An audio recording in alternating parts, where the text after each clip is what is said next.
Bom, pessoal, um bom dia, uma boa tarde, uma boa noite para vocês. Eu sou o professor Adriano Ferrarez. Bem-vindos a mais uma aula de Física 2, tá? E aqui nós vamos falar um pouquinho sobre calor sensível, né? Certo? Para começar essa aula de hoje, né? Falar um pouquinho aqui, esse pensamento do Raul Seixas, né? É pena eu não ser burro, não sofria tanto. Grande Raulzito, né? Grande Raulzito Seixas. Muito bem. Vamos lá. O que é calor sensível, né? Esse calor sensível é aquele que produz a variação da temperatura, tá? Sem que o estado físico da matéria seja alterado. Então, quando eu forneço calor para um corpo e existe aumento de temperatura nesse corpo, eu tenho calor sensível. Ou quando eu retiro o calor desse corpo, esse corpo cede calor e existe uma variação negativa da temperatura desse corpo, a gente diz que esse calor que ele recebe ou que ele cede com variação de temperatura é chamado de calor sensível, que dá para sentir, né? Esse calor ele não é usado para fazer a mudança de fase, a mudança de estado físico da substância, tá bom? Então quando a gente coloca água para aquecer no fogo, nós estamos aumentando a temperatura, né? Aqui ela está em ebulição, né? Mas é uma representação, né? Até chegar no estado de ebulição a gente tem o quê? Um calor sensível, tá bom? Bom, muito bem. Então, como é que fica o calor sensível? Lembra daquela equação que a gente usou, né, na aula sobre calor específico? Então, calor específico, o que ele é? Ele é definido por calor, a quantidade de calor, dividido pela massa vezes a variação de temperatura. Desse cara aqui, eu chego onde? Na equação do calor sensível, que também, pessoal, é chamada de quê? De equação fundamental da calorimetria. Ou seja, o QS, que é o calor sensível, é igual à massa do corpo, né? Então, quanto maior a massa do corpo, maior a quantidade necessária para fazer com que haja uma variação de temperatura desse corpo, vezes o calor específico, né? Quanto maior o calor específico, maior a quantidade de calor necessária para variar a sua temperatura também, né? E vezes a variação de temperatura. Então nós temos uma relação que é de proporcionalidade direta, né? O calor sensível é diretamente proporcional à massa do corpo, ao calor específico do corpo e à variação de temperatura do corpo. Tá bom? Beleza? Tranquilo? Essa é chamada de equação fundamental da calorimetria, a equação do calor sensível, tá? Aí entra aqui, pessoal, um equipamento chamado calorímetro, né? O calorímetro o que que é? É um recipiente, né, que tem as suas paredes isoladas, tá? Certo? E onde vai acontecer troca de calor. Mas o isolamento perfeito ele é quase impossível, né?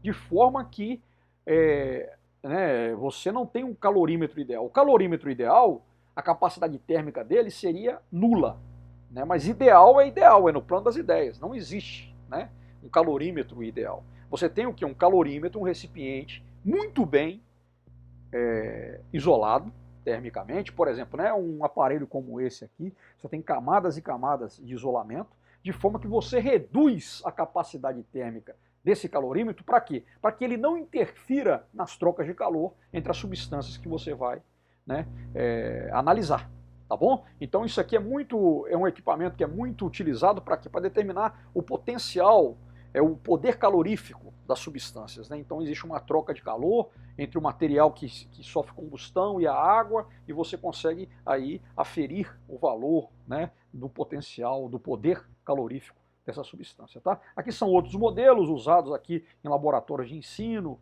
e também para fazer outro tipo de experiência, tá? Mas então o calorímetro é esse recipiente, né, que ele é isolado termicamente, né, do exterior, para evitar a troca de calor. Mas não existe calorímetro ideal, né? Então, esse calorímetro, por capacidade térmica, ela pode ser desprezível, da ordem de 0,00 calorias por grau Celsius, mas ainda existe. Tá bom?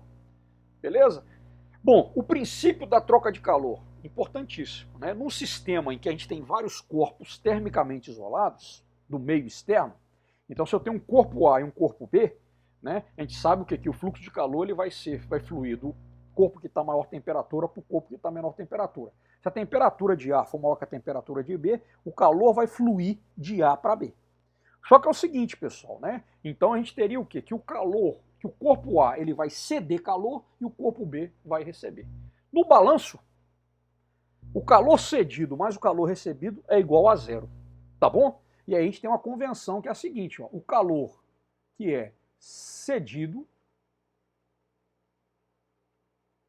ó, o calor cedido, ele é sempre o quê? Ele é sempre negativo.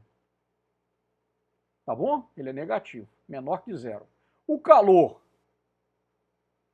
recebido, ele é sempre o quê? Ele entra nessa equação como maior que zero. Tá? Então, calor cedido é negativo, calor recebido é positivo. Tá? E quando você faz aí esse cálculo para N corpos, imagine N corpos trocando calor dentro de um calorímetro. A soma, né, quem dá calor, quem recebe, somando tudo vai dar igual a zero. Se eu tiver um sistema que não é termicamente isolado, ou se eu tiver um calorímetro que tem uma determinada capacidade térmica, nós vamos ter que colocar aqui o quê? Mais um fator aqui, ó, né, nessa soma, mais uma parcela nessa soma, tá bom? Então que vai ser o calor que vai para o ambiente. Nesse caso, se o ambiente recebe calor, esse calor é positivo, né? Certo? E se o ambiente cede calor, esse calor vai ser negativo, tá bom? Beleza, pessoal? Então esse é o princípio da troca de calor, tá? Né? O calor cedido mais o calor recebido tem que ser zero. Se eu tiver um ambiente, o ambiente também entra nessa soma, né? Para a gente poder determinar as trocas de calor. Vamos fazer um exercício, então, que vai abordar esse assunto. Olha lá. Num recipiente termicamente isolado, tá? Então não tem troca de calor com o ambiente, né? Uma caixa hermeticamente fechada e isolada termicamente, com capacidade térmica desprezível, né? Então quando eu falo que esse cara tem capacidade térmica desprezível, eu posso dizer o quê? Que ele é tipo um calorímetro ideal, ele é um calorímetro ideal. Vai se misturar 200 gramas de água a 10 graus Celsius com um bloco de ferro, né, que tem 500 gramas a 140 graus Celsius. Então tenho dentro desse recipiente termicamente isolado o quê? 500 gramas de ferro a 140 graus Celsius e tenho 200 gramas de água a 10 graus Celsius. Pergunta, qual que é a temperatura final de equilíbrio térmico? Tá? Os dados desse exercício, né? O calor específico da água, que é 1 caloria por grama vezes grau Celsius, e o calor específico do ferro, 0,12 calorias por grama vezes grau Celsius. Vamos lá então? Muito bem. Ó, o dado, né? A capacidade do recipiente é nula, né? Ou seja, ele não troca calor, ele nem recebe nem dá. A massa de água, 200 gramas, a temperatura inicial da água, 10 graus Celsius. A massa de ferro, 500 gramas, a temperatura inicial do ferro, 140 graus Celsius. Quer saber qual que é a temperatura final, ou seja, a temperatura de equilíbrio térmico. Tá bom? Então o que vai acontecer aqui, né? O ferro que está a maior temperatura vai ceder calor para a água, tá? É importante a gente observar, né, que esse calor, né, vai fluir até o instante em que a temperatura da água é igual à temperatura do ferro, né? Em que 200 gramas de água vai ter a mesma temperatura de 500 gramas de ferro. Aí a gente vai ter o que? Estabelecido o equilíbrio térmico, que é a lei zero da termodinâmica, tá bom? Nesse caso, o que a gente vai ter, né? Que a quantidade de calor cedida pelo ferro vai ser igual a massa de ferro vezes o calor específico do ferro vezes a variação de temperatura sofrida pelos 500 gramas de ferro, tá bom? Então eu vou ter aqui, na verdade, né, que essa variação de temperatura, o que é? A temperatura final de equilíbrio térmico menos a temperatura inicial do ferro, que é 140 graus Celsius, tá? Importante, o ferro cede calor, portanto o calor cedido pelo ferro, o calor do ferro vai ser negativo, tá bom? Muito bem. Muito bem.